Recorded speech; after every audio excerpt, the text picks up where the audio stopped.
Thank you for listening to Depictions Media Radio.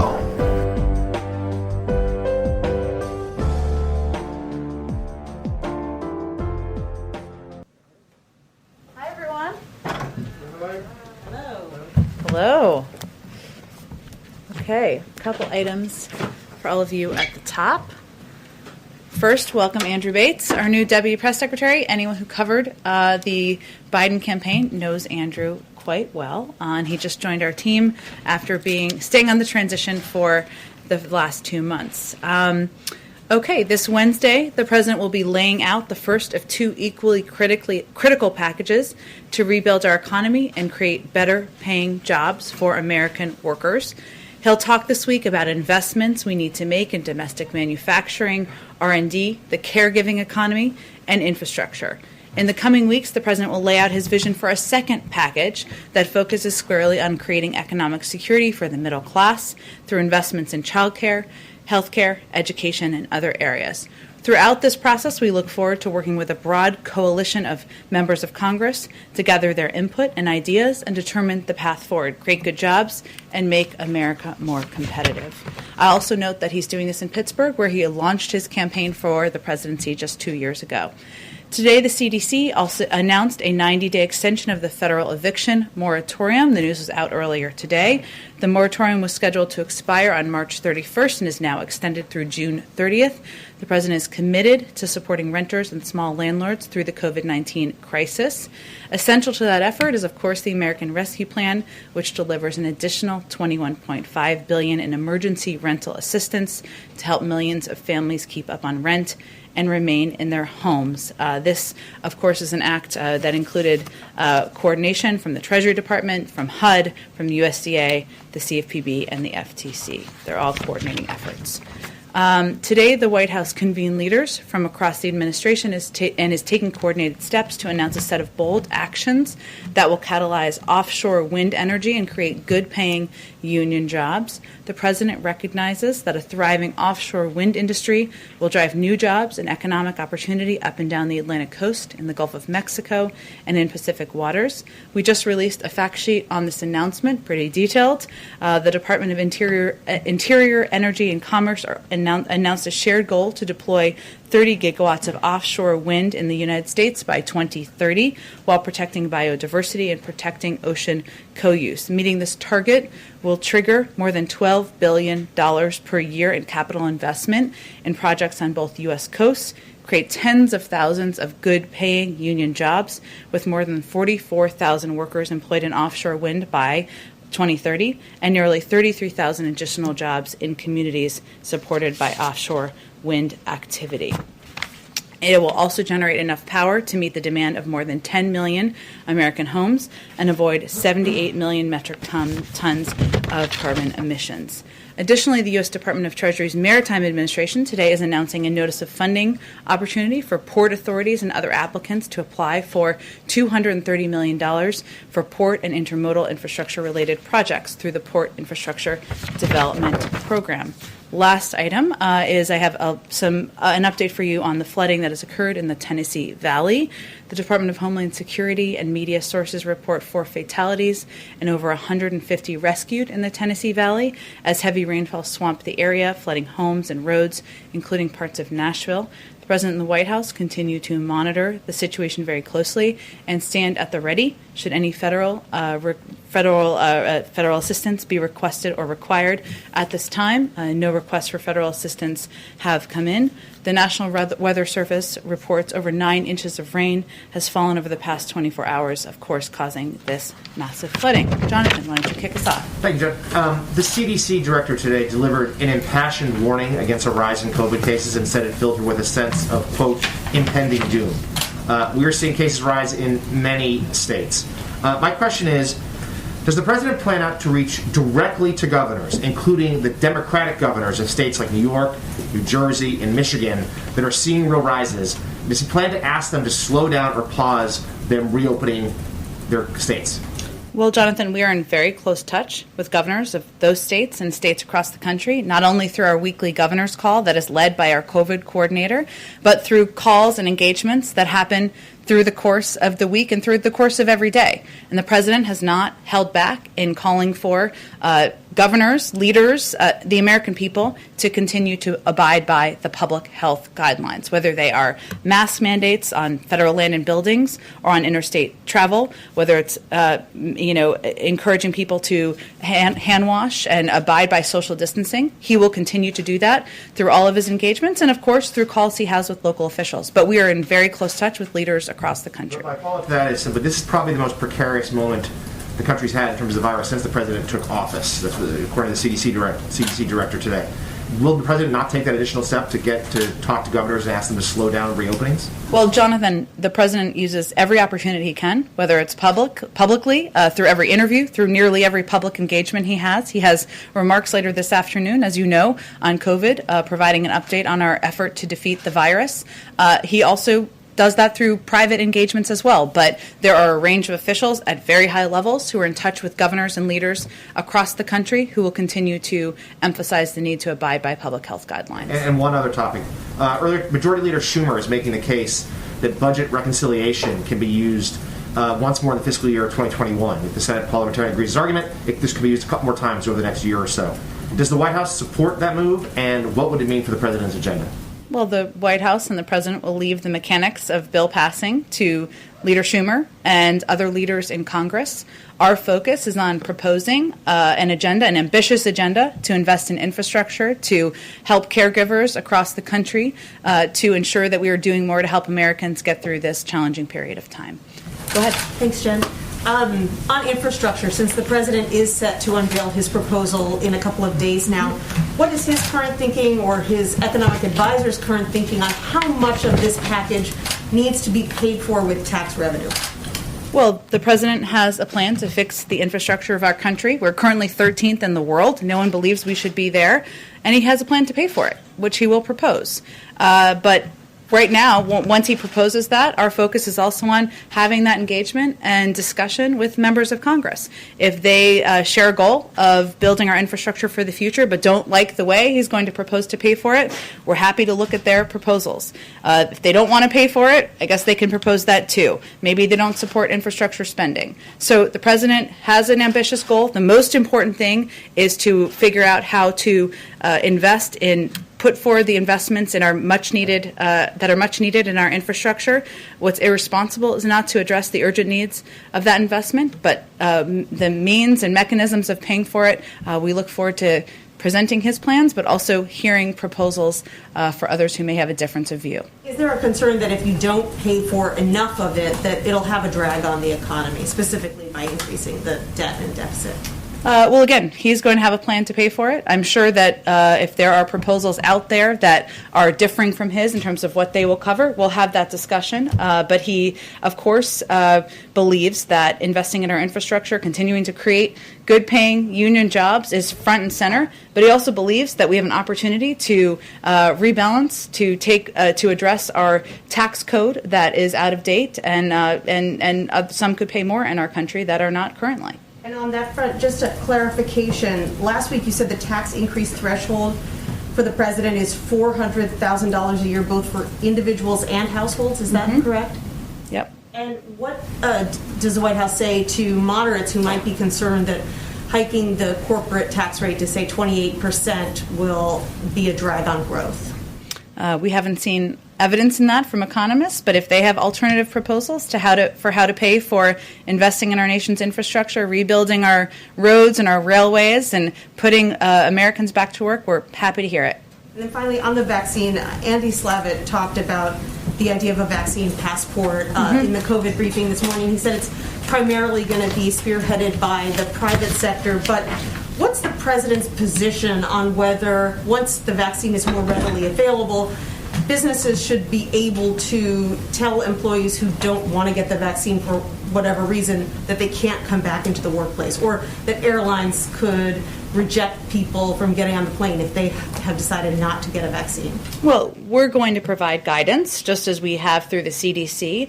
There's currently an interagency process that is looking at many of the questions around vaccine verification. And that issue will touch many agencies, as verification is an issue that will potentially touch many sectors of society, as you have certainly alluded to. That's guidance we'll provide. We expect, as Andy Slavitt, I think, alluded to, that a determination or development of a vaccine passport or whatever you want to call it will be driven by the private sector. Ours will more be focused on guidelines that can be used as a basis. And there are a couple key principles that we are working from. One is that there will be no centralized universal federal vaccinations database and no federal mandate requiring everyone to obtain a single vaccination credential. Second, we want to encourage an open marketplace with a variety of private sector companies and nonprofit coalitions developing solutions. And third, we want to drive the market toward meeting public interest goals. So we'll leverage our resources to ensure that all vaccination credential systems meet key standards, whether that's universal accessibility, affordability, availability, both digitally and on paper. But those are our standards. It's currently going through an interagency process. We'll make some recommendations, and then we believe it will be driven by the private sector. And when do you anticipate those guidelines will come out? I don't have a timeline to provide you at this point, but it's obviously something we're working through, and we want to provide that clarity to the public. Go ahead. I want to talk about George Floyd.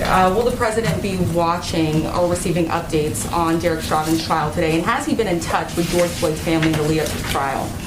Well, he certainly will be watching closely, as Americans across the country will be watching. At the time of George Floyd's death, he talked about this as being an event that really opened up a wound in the American public, and it really brought to light for a lot of people in this country just the kind of racial injustice and inequality that many communities are experiencing every single day. And he'll be watching it closely. He'll certainly be provided updates. Obviously, this is a trial that's working its way through a law enforcement or a legal process, so we wouldn't weigh in further than that. But these were events that at the time he spoke about as being just a reminder of also the need to, and it certainly impacted how he's thought about in his own government, making equity central to what we do, instituting and putting in place racial injustice and addressing racial injustice as a priority, one of the key crises that he believes he is facing and we are all facing as a country. So it will continue to be central to what we do, and he will, of course, be watching the trial closely. Have you spoken to the family of George Floyd in the lead up to the trial? I don't have any calls to read out. He obviously spoke to them, or not obviously. For those of you who didn't follow this closely, he did speak to them last spring and spoke at the time and commented at the time about their grace. And I know he conveyed that, and he was just impressed by their courage, and he continues to believe that. You said it redoubled his commitment to advancing racial justice in this country. He also committed to creating this National Police Oversight Commission during his first 100 days in office. Has that been created yet? Is that still on track to being created? Well, we're encouraged first by the interest and engagement by members of the House and Senate in the George Floyd bill, which is making progress, and there's discussions that are active at this point in time. That's really where our focus is going to be at this moment. We believe that, and he believes, I should say, that it is imperative to put in place in order to rebuild trust among communities, that there needs to be accountability and there needs to be systems in place to ensure that, and laws changed to ensure that that can be carried out. So that is where our focus is. The president supports that piece of legislation, and we're hopeful that he will receive a landmark reform bill on his desk. Will the commission still be established in his first 100 days in office? I don't have any update on it other than to convey that this bill is an opportunity to put in place a number of the actions that many in the advocacy community feel are imperative at this point in our country's history. Kind of an open question here. No firm commitment. I don't have any update on the timeline, but I think what's important to note is that the George Floyd bill, which would put in place and make law a number of the accountability measures and actions that he and so many who watch these events in horror feel are imperative at this point in our country. One last question, if I could, Jen, thank you. I want to just turn to immigration really quickly here. President Joe Biden has said that surges like this happen every year. We know that these cycles do happen. Axios is reporting that they have received documents that show the surge of minors coming to the southern border is expected to last 7 or more months. I just got back from the border. I spoke with Texas state troopers who said they have never seen this many unaccompanied minors crossing the United States border. Are you guys tracking that timeline for this current surge, that it's going to last 7 months or more? Well, what we're working to do is put in place steps and actions to help address the situation at the border, including, of course, expediting processing and opening up additional shelters, but also reinstituting policies like the Central American Minors Program to encourage young people to apply in their country and not make that treacherous journey. We are also in a circumstance where we are digging out of a broken system over the past 4 years, not just the inhumane policies, but the fact that there were never efforts put in place to look for and seek shelters where these children could be safely and humanely housed. They had a different policy than the president has, of course, but also there was a hiring freeze at ORR in the Refugee Resettlement Office, which made it something that we had to also dig out of when we started. So that's where our focus is on. We are hopeful that as we put these in place, these measures, we can help to address and stem the challenges at the border. Just quick follow-up, just firm answer here. Is the administration expecting a surge in unaccompanied minors over the next several months? I don't have any predictions. Those would certainly come from CBP or the Department of Homeland Security. But our focus now is on ensuring that we have enough shelters, facilities to house unaccompanied children. We just opened 3 last week that would allow for almost 7,000 additional beds. So that's what our focus is in at this point in time. We'll leave the projections to other agencies. Go ahead. Thanks, Jen. Just a couple of follow-ups. On the commission, there was some talk that would be among the first things that he did in his first week or two in office. Did something happen that kind of took that off the table and took your focus more towards the legislative efforts? No, I think it's just a reflection of I just don't have an update on it, but we are working with very closely with outside advocacy groups, with many who have been passionately fighting for greater accountability and greater reforms to be put in place, and we're looking for the most effective means to get that done. And the George Floyd bill is an opportunity to do exactly that, so that's where we are putting our energy and efforts at this point. And then one follow-up on Nancy's first question. Are you saying the entirety of the president's proposal laid out on Wednesday, you will have pay-for mechanisms dollar for dollar across the board? Certainly, yep. Okay. And then the forthcoming WHO report, I know some people have drafts of it. Does the administration put any stock into it whatsoever, given how it was put together? And also, is the U.S. working in a parallel way via its intelligence community, its public health officials, to produce its own conclusions about the origins of coronavirus? Well, it's a little early for that last piece right now, but let me give you an update on kind of where we are.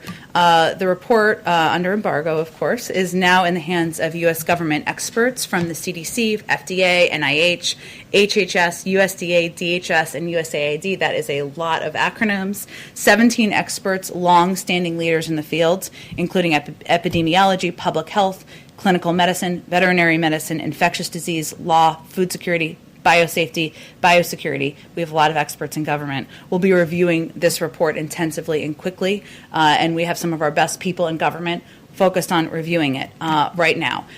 We are also communicating closely with our partners and allies around the world to share our ongoing concerns, which we have stated in the past, of course, about the process and our scientific analysis of the report itself once these individuals have concluded their review.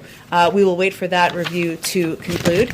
We have been clear that an independent technically sound investigation is what our focus is on, and once this is reviewed, we'll have an assessment about the steps forward. Okay, and then last one, a number of House committees last week sent letters to, I think, 16 different agencies and the White House about sending over documents of any communications in the lead up to January 6th and the lead up to the joint session. Do you guys plan to cooperate with that inquiry, and will you be responding both from the White House side and on the agency side with that inquiry? I'm sure we will be cooperating with Congress, but I also know there are many documents that some believe we have here that may not be here. They might be in the archives, so I think we'll have to look and see what documents they are. I'll talk to our counsel's office and see what our expectation is at this point in time. Thanks, sir. Go ahead. 2 questions, Jen.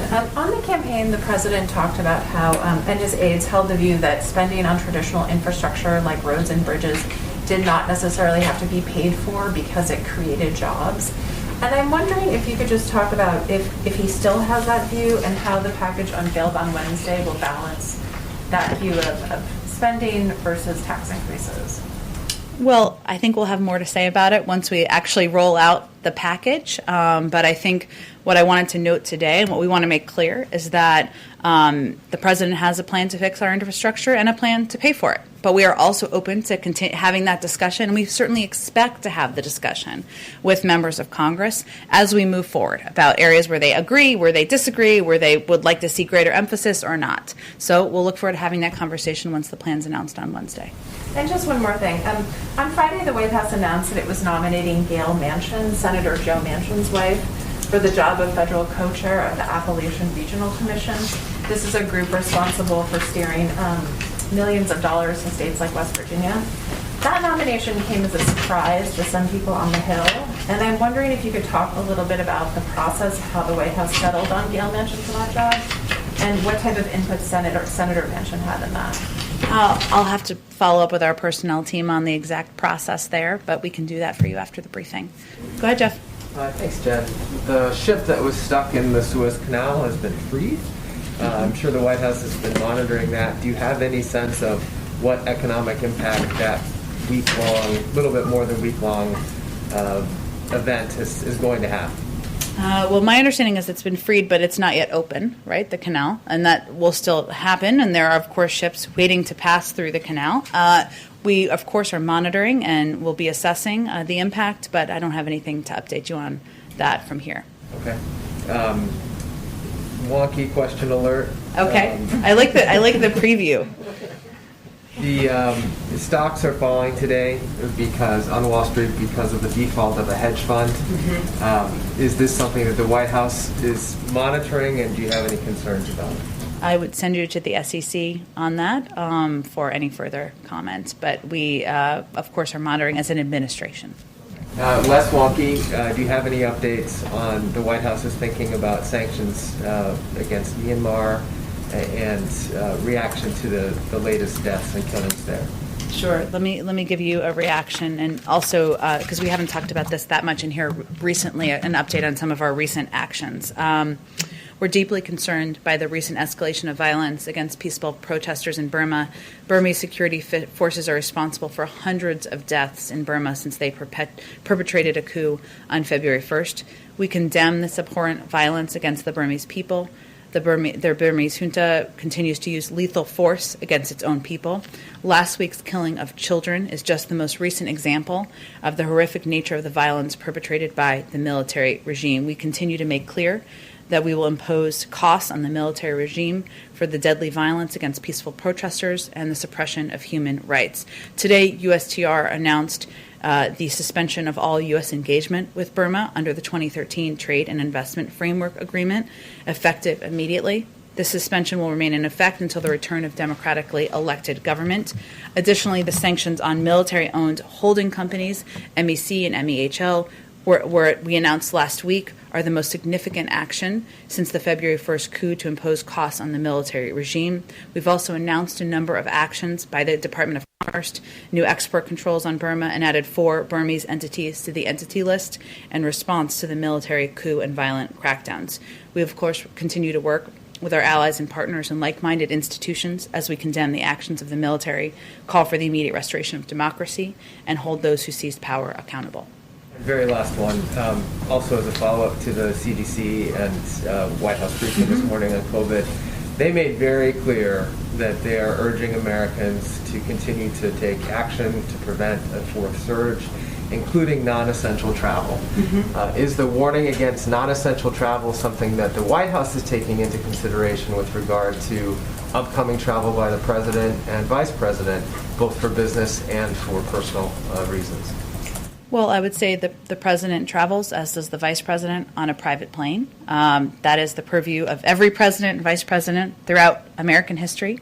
That is, of course, different than traveling on a commercial flight and going to mass events. As you know, the president is not hosting rallies, nor is the vice president.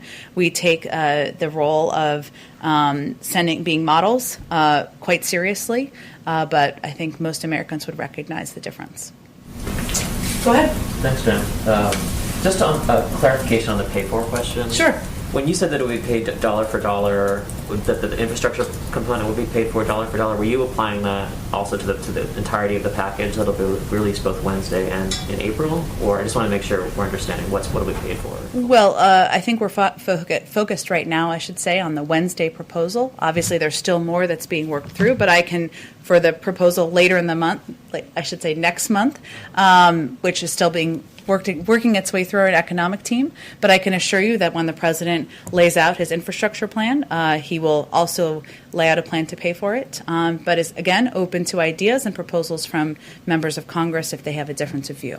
And there was an op-ed in the New York Times today by a well-known virologist with the title, "We Can't End the Pandemic Without Vaccinating Kids." The argument is basically that over time there will be mutations that could be more dangerous for children. What is the administration doing to prepare for the possibility of vaccinating children? And does the president have a specific time period for when he would like to see children begin to get the vaccine? Well, we leave that to our health and medical experts and the FDA process, and CDC, I should say, process of outlining guidelines for when it is safe to utilize the 3 approved vaccines, or which one is the best for children. So we will rely on the advice and counsel of our health and medical experts on that front. And just one more. When should we expect the president to announce his next slate of judicial nominees? I don't have a preview or an update for you. Stay tuned. And can you give us any insight into the process behind the scenes about who's leading that process internally? How are you coming up with the slate? I think there are 68 or so vacancies right now. I can convey that the president wants to nominate people who are qualified, who have a breadth of experience, who bring perspective to these roles, and obviously he seeks to meet his own bars of diversity when he's nominating any individuals to serve in his administration. But we'll look forward to discussing further at the point when we're ready to announce nominees. Go ahead. If I could just quickly follow up on Jeff's question. Sure. Is it the White House position that the CDC travel guidelines don't apply if you have a private plane? I think the president, he was asking me specifically about the president's travel and the vice president's travel, and the specifics of the guidelines. You can certainly ask the CDC for further clarification. But what I'm conveying is that the president, and as any president does, travels on Air Force One, whether he is traveling to visit a community in this country or whether he is traveling to go to his home state of Delaware. And I think most people recognize that as being a difference. But if I could ask a foreign policy question, actually. Sure. Ethiopia. Senator Coons recently travelled to Addis on behalf of the president. Since then, we've seen Prime Minister Abiy announce plans for the withdrawal of Eritrean troops from Tigray. Do you have some reaction on that? And is that something that President Biden was demanding? Well, first, we are grateful to Senator Coons for traveling to Ethiopia on behalf of President Biden. We appreciate the time and the deliberation of the Prime Minister, I should say. We're encouraged by the Prime Minister's announcement that the government of the state of Eritrea has agreed to withdraw its forces from Ethiopia. The immediate and complete withdrawal of Eritrean troops from Tigray will be an important step in de-escalating the conflict and restoring regional peace and stability. We hope both governments will make good on this commitment on the ground urgently. Certainly it was a part of the discussion that Senator Coons traveled there to communicate about. And if I may, just quickly on the President's health, he last released a comprehensive health report in 2019 during the campaign. Mm-hmm. Can we expect him to make a trip to Walter Reed soon for his physical, and will he commit to releasing a comprehensive health report in the near future? Absolutely. I don't have a timeline, but absolutely we will do that, and I'll check and see when he's due to go back to the doctor. Go ahead. Hi, Jim Saki, Rachel Sutherland, Fox News Radio. Hi, Rachel. I wanted to follow up on Juan Gonzalez's recent trip to Guatemala. Mm-hmm. And what kind of progress is made? I understand that Ambassador Jacobson also went to Mexico, maybe to Guatemala as well. Mm-hmm. What kind of progress on addressing the root causes of mass migration can you give us? Well, I think this was their first trip. We just announced an envoy as well to the region, which shows our focus and emphasis on addressing the root causes. And, of course, the Vice President of the United States will be helping lead that effort, specifically the root causes, not the border. There's some confusion over that. I know we did a readout after the meetings and the trips last week. I don't have an additional readout for you, other than to convey that we know this will be a diplomatic process. Our view is it's not if, but when we work through with these countries, the best ways we can work together to address root causes. And the president has also proposed an immigration bill that includes $400 billion in funding to help address the root causes as well and help ensure that families and individuals who are making this trip are incentivized to stay in their countries. Just one more here. I've heard some talk about the sponsor families for the children who are in the care of HSS. Any idea of how that's going to be set up? And the vetting process for some of these sponsor families, some of them may be family members, as we've heard, but it's been a question as to who are the sponsors that would take them in and how will that work? So one of the issues we've been trying to address is that they shouldn't all be treated exactly the same. And obviously, if it's a mother or a father or a biological family member, that's different. There are a number of steps, vetting steps that are taken. Is that what you're asking about? Yeah. That are Who taken? these people that are going to be taking in the children? Well, it really differs. Sometimes there are community groups, there are religious organizations, there are individuals who have been sponsor families in the past. Again, it doesn't mean that these children stay in the country. This is a safe place for them to be while their cases are being adjudicated. But vetting is an important part of this process because in the past there have been scenarios where there has been trafficking. We want to, of course, avoid that. Sometimes that's why it takes a little bit longer and where we're working to expedite the processing wherever we can. Follow up if someone wants to sponsor a child? Any place to go for that? If, say, they're interested. I'm sure we can get you the information for the Department of Homeland Security, Health and Human Services, and the program that they are running. And a lot of it is through local organizations and community groups as well. Thanks. Go ahead. Thanks, Jen. On Georgia's new laws restricting voting, President Biden called them last week I think the most pernicious thing. Does the White House believe now that the laws have been signed that companies or individual consumers should boycott Georgia or Georgia businesses? Like, what should people do who don't have a voting Congress to vote on these voting laws? The people of Georgia? The people of Georgia, people across the country. They should elect new leaders. They can take steps like any individual can take as an American citizen to have their voice heard and exercise their democratic right. But does he believe that people should boycott their increasing calls for them? That's not a call we're making from here. Go ahead. Thank you, Jen.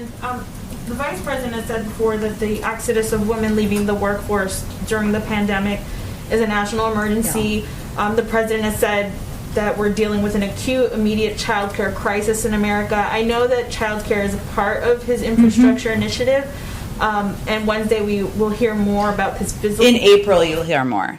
Well, I guess that's my question. Why aren't we hearing more about this first before the physical infrastructure needs, given that it's such an emergency and given that we're in a situation right now where women are where families are in desperate need of child care assistance? Well, the President and the Vice President agree. That's why they pushed so hard to get the American Rescue Plan passed that ensured that millions of families could get funding through the child tax credit, could get $1,400 checks out to a large number of families across the country, 100 million which have already gone out. Why the earned income tax credit was something he fought to have in there as well. But he believes that that's not enough and we need to do more. And so he's looking forward to, in a couple of weeks, laying out more specifics of his plan to do exactly that.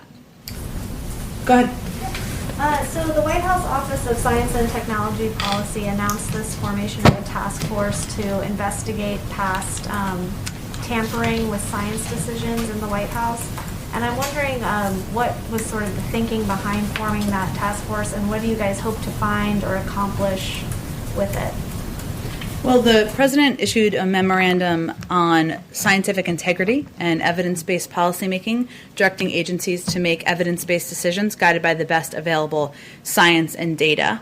And so this task force will be taking a whole of government approach to reinstate science across federal agencies and ensure that it is part of how decision making is made. They're going to examine policies that were antithetical to that mission over the last 4 years, and also look ahead and ensure it's integrated as we move forward. We're just inaugurating that process, and it's just as evidence that the president believes that scientific integrity matters, and it should be central to how we approach governing. Is there a punitive aspect to it? Like, are you trying to find wrongdoers and punish them in some way, or? I think the focus is on ensuring that our policies moving forward, that policies that are not meeting that bar, that are still in place, are changed, and that we institute this as central to how we approach policymaking in our agencies across government moving forward. Okay, and one more. Do you have an update on whether the Vice President plans to travel to Central America or to the border as part of her looking into the root causes of the immigration problem? I don't have an update on her travel, but since you gave me the opportunity, it's important to understand and know that she is focused on addressing root causes in the region. And so travel, I would expect, would be there, the border, and expediting processing at the border, opening shelters, ensuring we're moving kids out of Border Patrol facilities. That is really under the purview of the Department of Homeland Security and HHS. And they will all work together, but the Vice President's focus is on the region, root causes, and engaging with governments directly. So if she were to travel, it'd be to Central America or something like that? That would be my expectation, but I don't have any travel to preview at this point in time. Go ahead in the back. To the bloodshed in Myanmar, what is China's role in the crisis of Myanmar, and what do you expect Peking or Beijing to do? What do we expect Beijing to do? Well, certainly when we engage with partners in the region, China is one of those countries, of course, in the region. I don't think I have anything more in terms of calls for action, other than we have worked through the National Security Council, or through the UN Security Council, I should say, through several global entities to ensure we are sending a clear message as a global community about the actions in Burma, and that we are taking sanction steps as a coordinated global community as well. Go ahead in the back. Thank you, John. Two foreign policy questions, sure, and a third one for a colleague. On Yemen, U.S. Envoy Linder King is currently in Oman and having discussions in order to promote a lasting peace and ceasefire in Yemen. How are these discussions have been going?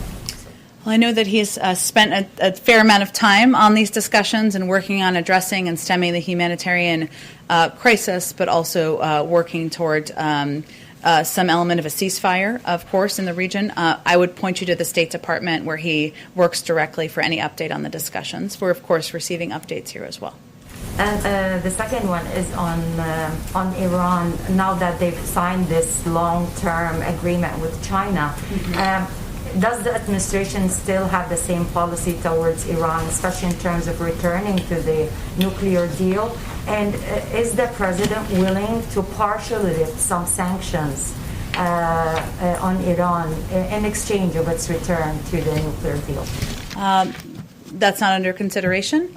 We remain hopeful and focused on returning to a diplomatic approach in partnership with members of the P5+1. China is, of course, a member of that. And we, of course, will take a look at and ensure that any sanctions that need to be implemented would be as it relates to this package. But we haven't looked at the specific agreement yet at this point in time.